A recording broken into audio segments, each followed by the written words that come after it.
We are the Building Industry Federation of New Zealand, connecting the building industry supply chain and promoting growth across the building industry. My name is Julien Leys, and welcome to our Building Leaders Forum series, where we chat with leaders in their field from throughout the industry. Today we're talking to Shane Brealey, the Managing Director of Simplicity Living. Simplicity Living is New Zealand's largest build-to-rent developer. They have a vertical model that works. Their goal is to build 10,000 homes with only 21 people. Welcome, Shane Brealey, Managing Director of Simplicity Living. It's great to have you on the Building Leaders Forum series, particularly with your background in the building and construction sector. Simplicity Living is making a huge impact in terms of delivering affordable quality housing. So we're looking forward to talking to you today about that. Great to be here. Thank you. But first of all, tell us a little bit about your background. We know that you started out your career as a civil engineer, but you've had a lot of experience in building and construction over the years. Tell us about that. Well, it's sort of a game of two halves. The first half was corporate, 3 stints with big Australian companies, Julien Leys, Mirvac and Multiplex. And then as an entrepreneur, founding NZ Strong, and then going on to NZ Living, giving both of those companies away to others, and then volunteering for Simplicity and founding Simplicity Living. So it's been 15 years of corporate, 15 years of private entrepreneur, and now volunteering. Never worked harder for less. Yes, I do remember seeing somewhere that you mentioned this was your retirement, but of course, you know, you've never been busier. Has this been the highlight of your career to date? Absolutely, yeah, without doubt. Oh, there have been many highlights, many hard times, but these times are just so satisfying, so rewarding, enriching. You know, the people at Simplicity KiwiSaver often go overboard to thank what Anna, my wife, who's doing the same, have done, but we thank them in return because it gives us such a sense of purpose and satisfaction, and I couldn't play golf for a living, so this is just wonderful. Can you share with us a moment in your life when you really kind of knew that this was the love of your life, to be involved in building and construction?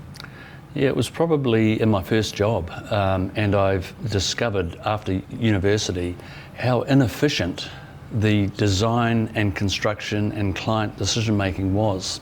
And I was a structural designer, and I was asked by my employer at the time in Napier to look after as project manager, as designer, project manager, supervisor, cost planner on this project. And a normal construction project would make 5 to 10% profits. We delivered this small project for a 45% profit, no changes or variations to the client. He was rapt. And I thought, wow, the key to improving the lot for everybody in our industry is to work together, get rid of the waste, control the design and construction interface. And it's not that hard because there are so many points of waste. And from there just went on and carried that empathy for a client's needs and recognising the design and construction reliance on each other to work together. Absolutely. At the moment, you've got several projects on. Can you talk about those projects and also what's coming next? Well, the Simplicity Living projects, we've got 2 under construction, 1 about to start. They're all big projects. So 80 Mount Wellington Highway, 297 apartments, end value 220 million. Ascot Avenue in Remuera, 330 apartments, end value 290 million. We start in Morningside Drive, 262 apartments, end value about 180 million. And then we're off to the North Shore before Christmas for another 93. So it's full on, and we've got a team of 21 doing all of that. Fantastic. It's a great model. In terms of the financing, obviously Simplicity is a charity and there's the KiwiSaver connection. Is that an important part of how you do finance these projects? Yeah, well, if you look at, if I can just give you the quick track record. So as a main contractor, NZ Strong had a certain amount of license, and they were very good, and still are very good, at design and build. But you're not the client, you're not the funder, you're not the designer. So you can do as well as you can within that remit. Then to go to NZ Living, we were the client, the funder. We still had a bank because our funding was limited by the amount of equity we had. We were the main contractor, we did some of the subcontracts, so we were pretty efficient. But now we put it all together, vertically integrated from the funder, the developer, the main contractor, the design manager, the project manager. We've got our own QSs, we're the subcontractor on many trades, and then we're the owner and the leasing manager. So we've got all of the snouts out of the trough, and we're just a full vertically integrated team. So is that the model, Shane, that we should really be rolling out around the country? It obviously works, and you're doing it at some scale. Is the trick now to get this more broadly adopted? Yeah, I think that is the key to building more productively at a better price point, better quality.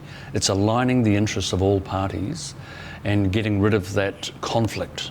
You know, a client and a builder on a 3910 contract, natural born enemies. One profits at the expense of the other. So how do you take some of those wasteful friction points out of the industry? That's what we've focused on doing. Shane, can you just talk a little bit about how Simplicity has reduced its cost of building? Because that's a core part of your vertical delivery program. How have you cracked it? There's probably two major components. One is controlling the design and making sure we get good, sensible designs that are proven and repeatable and standardised. You know, if you've got a good detail, use it everywhere you can. Don't do bespoke. And secondly is the way we contract with people. And so the industry is a bunch of procurement junkies. They just love to tender. They just can't help but continue a procurement process. We negotiate everything. We do not tender. We don't hold bonds or retentions. We have a 4-page subcontract. We lay the materials at the feet of our subcontractors. We're trying to help them be as efficient as they can possibly be so that they can deliver at a lower cost point.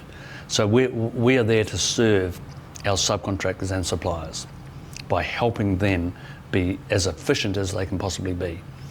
Now, in our projects, there are approximately 32 trades, from demolition through to landscaping and everything in between. And each of those trades is made up of broadly 4 equal parts: labour, materials, off-site overheads and profit, and an allowance for waste or risk. You don't see that as a separate item, but it's in these other 3 because it's based on what happened on the last 10, 20 projects. There is always inefficiency, there's always waiting, there's always rework, there's always variations and waiting for decisions and approvals and design. So we've convinced our supplier base that they don't need that. So broadly speaking, we're paying about 75 cents in the dollar for everything that we are getting. Now, there's not a quantity surveyor or an independent QS out there that would believe that. Maybe we've just been lucky 13 times in a row with 13 projects over 6 years. But we've proven it, at least to ourselves. We've had 2,000 people through our productivity hub out in Mount Wellington Highway. A lot of head shaking and disbelief, but you know, the facts speak for themselves. The results are undeniable. There's just too much evidence to show that working collaboratively with a smaller group of people who care about the relationship with each other is a more financially beneficial, satisfying, less stressful way of working, and that's the key to our ability to deliver these projects at the cost point that we do. You've been very transparent, and Simplicity makes its model freely available, its plans, to anyone that wants to emulate and do the same thing. Are you starting to see a little bit more pickup from other people looking and going, well, hey, look, Shane and Simplicity have got it sussed, we need to do this as well? So we've got 3 to date.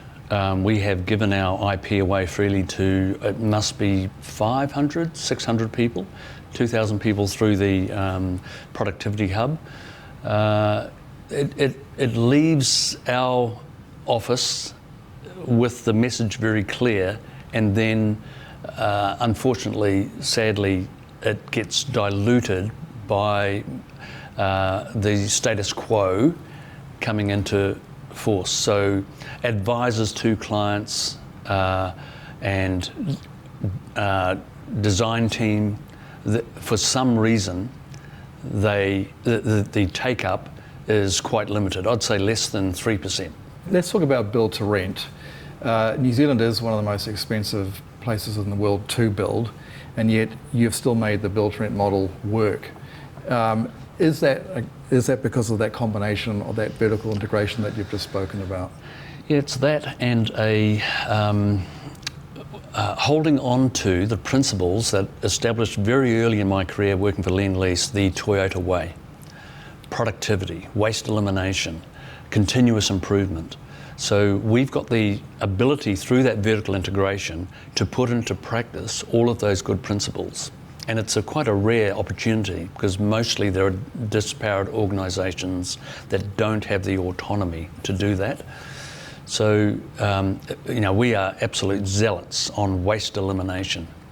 That's given us the outcomes that we're producing, which gives us the ability to build a BTR pipeline of scale in great locations, great quality, but not overcharge for rents. So market or less is our objective. So you've got an objective of building 10,000 apartments. Do you think there is still the demand and the capacity there to reach that goal with BTR? Oh, absolutely. I mean, if you look at the Auckland market, 600,000 homes, more or less, 200,000 rentals. We're putting 10,000 rentals, of which 8,000 could be in Auckland. 8,000 over a decade is not making a dent in it. So we hope that we're going to get copycats. So, and that's one of the reasons we're sharing our IP. Wouldn't it be great if other big property funds or KiwiSavers or others from overseas came in and replicated our model? It's financially very lucrative for the investors in it, and it's also great for the resident community. So, come on, give us people who want to replicate what we're doing, and we will show you the roadmap. It's there to use. Is Simplicity looking at green building materials and things that have a low carbon footprint? Yes, yeah. We've commissioned a carbon calculator machine to compare our building design versus steel versus mass timber. We're looking at the whole of life, 150 odd years plus, of what the carbon usage would be with the various materials we select. We don't believe the tools in the industry are currently fit for purpose or entirely appropriate or go far enough, so we're investing in a tool that will perhaps be a superior tool to the ones that are out there at the moment. We do use a lot of concrete, which is the biggest carbon usage in our buildings. We use eco mix, so 20% less or 30% if it's non-structural, less cement in our buildings. But you've got to remember that product, housing is infrastructure. Nobody grumps about putting concrete in a footpath or a driveway or a bridge. But in a house, they lose their heads. So to us, it makes a lot of sense, because that concrete wall and that concrete slab is doing an acoustic thing, it's doing fire separation, it's doing the structure, it's bracing, it's got a thermal mass to it. So it's working very efficiently, and it's there for a very long time. That's interesting because there's been quite a lot of debate recently around insulation and design. There are homes that are essentially overheating because they haven't been designed properly and there's not correct airflow. What's your take on H1 and the current sort of design overheating issue? It's a very real thing, this overheating. And in some ways the building code and the design community have sort of led us down this path. Too much light, our windows are too big. We haven't got that overhang and natural shading and cross-flow ventilation quite right. So a lot of it comes down to basic design. I think the differentiation between parts of the country hasn't been applied as well as it could have been. Auckland doesn't have, I remember as a little boy running around with ice in the puddles. I haven't seen ice in a puddle anywhere north of Taupo for a long, long time. In terms of trends and where you see the building and construction going in New Zealand, what are some of the things that either you see as opportunities or challenges over the next 10 to 20 years? Well, it's a change in the way we work together.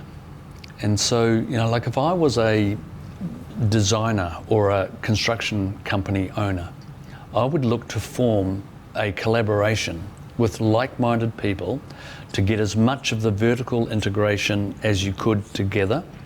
Because I think, the next time this market booms, and that's possibly a year and a half, 2 years away, off we go again. The same old hard dollar tendering, the same inefficiencies. So is that our future? I would hope not. And so, and the way to make the biggest breakthroughs is to get, one of the things that's really changed, and this may be, a little bit offensive to some professions' ears, but the independent project management community and the PQS that is in there as like a watchdog and a police type presence, to me, has caused an enormous amount of damage. Pitched the client and the builder against each other. There are only two people that pay for a project. It's either the client or the builder. It's not these consultant advisors. And so I think the division in our industry has led to a lot of our runaway cost inflation, and we need to start working as a team together again, and primarily get the client and the builder closer together, and the others are essential support, good professional advice, but don't try to drive wedges within that relationship. There's a lot of mistrust. We need to get that trust back and work closer together. That's my take. I'm hoping that's where the future lies. Otherwise, costs are just going to continue to skyrocket, and the only way you can reverse that and bring costs down is by working in a different way together. Shane, just as a benchmark of Simplicity's success, you are delivering a lot of homes per person. You mentioned you have a very small team, comparatively 21 people. Tell us more about that. Well, we're very big on KPIs. So we like to measure, the number of meetings per project, the number of people per project, the cost and time, and we're very big on stats. And one of the stats is we are delivering 30 homes per person per year with our team. Now, I've looked around the country. You can take the other end of the spectrum, KO. I think it's easy to look at their figures, how many homes they produce to the staff number in construction and innovation. And it's somewhere around half of a home per person per year. And they're not even building them. So, right, we're the client and the builder, and getting around 30. And other companies in New Zealand between sort of 2 and 5. And partly that is due to the vertical integration, but also our very lean Toyota way production mindset. In the UK, a project like, say, one of our $200 million projects would have, and I've spoken to a lot of people over there on our various tours, somewhere between 35 and 40 FTEs on client and main contractor side to deliver a $200 million project. Australia, 15 to 20, adding those two roles together. And for us, it's about 5. And that's a result of the way that we collaborate with people, the no tendering, the working with a great team. You obviously have a fantastic team, and clearly they are all sort of delivering, exceeding KPIs. You're very lucky to have those people. Have they been with you from the start? Well, our construction guy's been there 18 years, so he goes right back to NZ Strong, Brandon O'Reilly. But our other team, Trent and Ryan and Liz and Leon and Aaron, my wife Anna's a key part of the team. On the property side, Simon and Mandy, and it's a great team there. And without their belief in our system and our culture and their sort of ethos of how they do work, it just couldn't happen. That I sort of set the flag on the hill and I set the philosophy, but they execute it. And then also on the funding side, there aren't many people I would suggest like the people at Simplicity, who would have the confidence to put their members' money up in the way that they have and believe in the outcomes, which we're now delivering and proving up. But that was quite a leap of faith. And so, hats off to the financial guys and, the people that are guardians for the KiwiSaver investment funds. Without their faith in what we could deliver, it wouldn't have even got started. So our in-house team, our funding support combined has just been a powerful combination. Thank you so much, Shane. It's been a delight and pleasure to have you on the Building Leaders Forum series. Really enjoyed your insights and your perspectives and sharing your knowledge from your long career in the industry. I hope you stay in retirement, but thank you so much for, thank you very much. For everything. Thanks, Julie.